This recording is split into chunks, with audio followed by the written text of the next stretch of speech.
শিব শিব শিব শিব ওম নমঃ শিবায়। শিব শিব শিব শিব। ভারতবর্ষের অসংখ্য রহস্যময় তীর্থক্ষেত্রগুলির মধ্যে কেদারনাথ অন্যতম। আজও অন্ধকারে রয়েছে কেদারনাথ মন্দিরের এই সকল রহস্য। বিজ্ঞান অপারগ যার ব্যাখ্যা দিতে। দীর্ঘ 6 মাসের অপেক্ষার পর অক্ষয় তৃতীয়ার দিন কেদারনাথ মন্দিরের দরজা খোলে। প্রতি বছর লক্ষ লক্ষ মানুষ কেদারনাথ মন্দিরে ভগবান শিবকে দর্শনের জন্য গিয়ে থাকেন। এই বিশাল পাহাড়ি রাস্তা বেয়ে গৌরীকুণ্ড থেকে কেদারনাথ মন্দির পর্যন্ত দীর্ঘ 16 কিলোমিটার রাস্তা। কেউ ঘোড়ার পিঠে, কেউ হেলিকপ্টারে, কিংবা কেউ কেউ অধিকাংশই পায়ে হেঁটে পাড়ি দিয়ে থাকেন। তবে এই পাহাড় ঘেরা কেদারনাথ মন্দিরের কোণে কোণে লুকিয়ে রয়েছে একাধিক রহস্য। রহস্য 1, প্রবল তুষারপাতের জন্য টানা 6 মাস মন্দিরের দরজা বন্ধ রাখা হয়। মাত্র 6 মাসের জন্য খোলা হয় মন্দিরের দরজা অক্ষয় তৃতীয়ার দিন।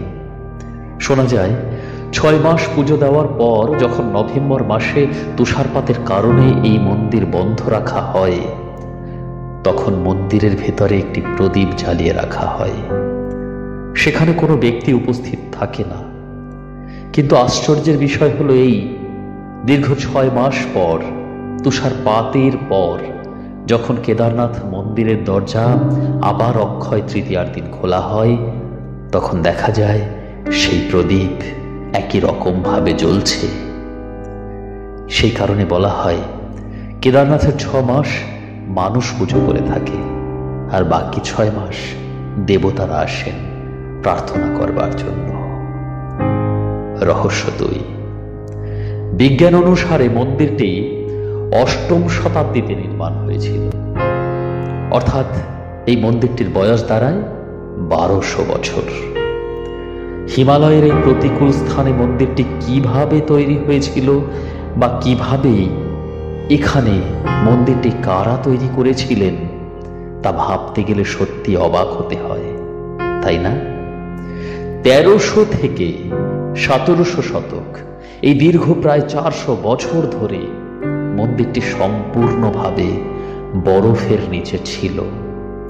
কিন্তু 400 বছর পর যখন বরফের নিচ থেকে মন্দিরটি উন্মুক্ত হয়, একই রকম অপরিবর্তিতভাবে মন্দিরটি নিজের মর্যাদাকে সবার সামনে তুলে ধরেছিল।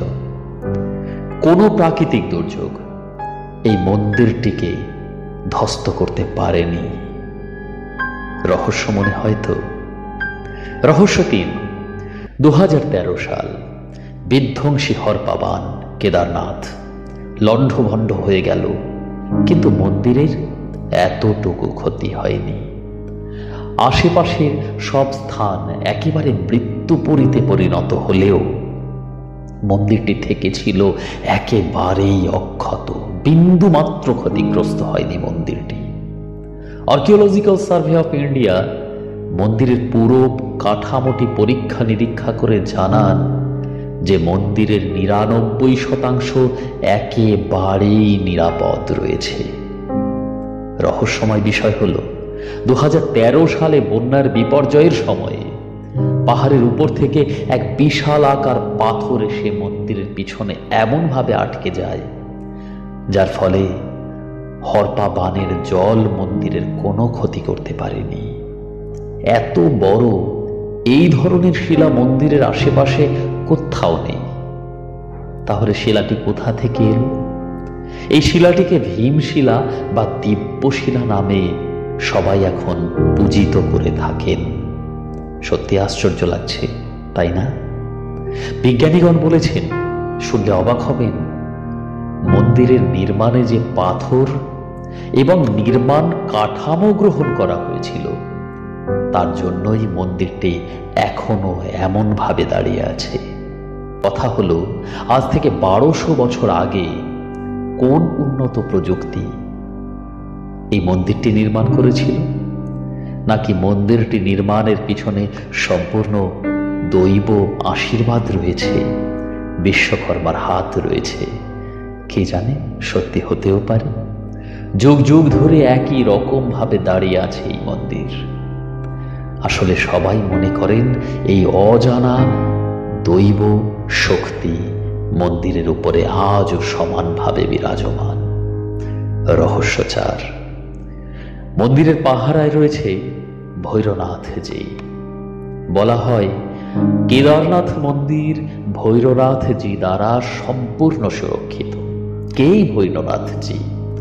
আসলে গাড়োয়াল পার্বত্য হিমালয়ের এই অঞ্চলে ভৈরনাথ হলেন সম্পূর্ণ কেদারনাথ মন্দিরের রক্ষক। ভৈরনাথজির মন্দির কেদারনাথ মন্দিরের একেবারে দক্ষিণে অবস্থিত।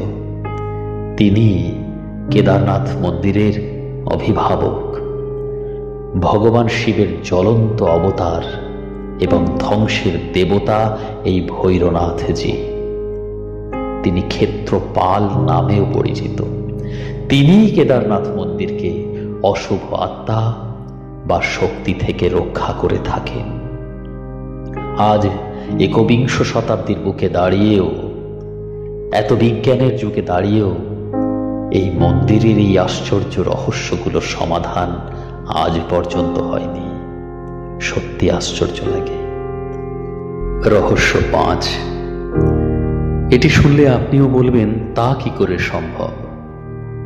2013 সালের কথা বলছি। প্রলয়ঙ্কর ধ্বংসলীলায় মন্দিরের চারিদিকে উপস্থিত সব ভক্তকুল মুহূর্তেই মহাকাল স্রোতে ভেসে গিয়েছে মৃত্যুপুরীতে। কিন্তু অবাক করা কথা কি জানেন? মন্দিরের গর্ভগৃহে কোনো ক্রমে রক্ষা পাওয়া 2-1 প্রত্যক্ষদর্শী বলেন, কাদা জলের স্রোত বেরিয়ে যাওয়ার পর দেখা যায় একটি বেলপাতা কেদারেশ্বরের উপরে রাখা আছে। কে রেখেছিল ওই ভয়ঙ্কর দুর্যোগে? জলকাদায় তা ভেসে গেল নাই বা কেন? রহস্যময় এই প্রশ্নের উত্তর এখনো কারো জানা নেই। আসলে কেদারেশ্বর শিব কখন কিভাবে লীলায় মেতে ওঠেন তাকে আমাদের দ্বারা বোঝা সম্ভব নাকি? আমাদের এই ক্ষুদ্র অনুভূতিতে তাকে আমরা অনুভব করতে পারি না। যদি ভালো লেগে থাকে একটা লাইক আর কমেন্ট বক্সে গিয়ে জয় কেদারেশ্বর লিখতে ভুলবেন না কিন্তু।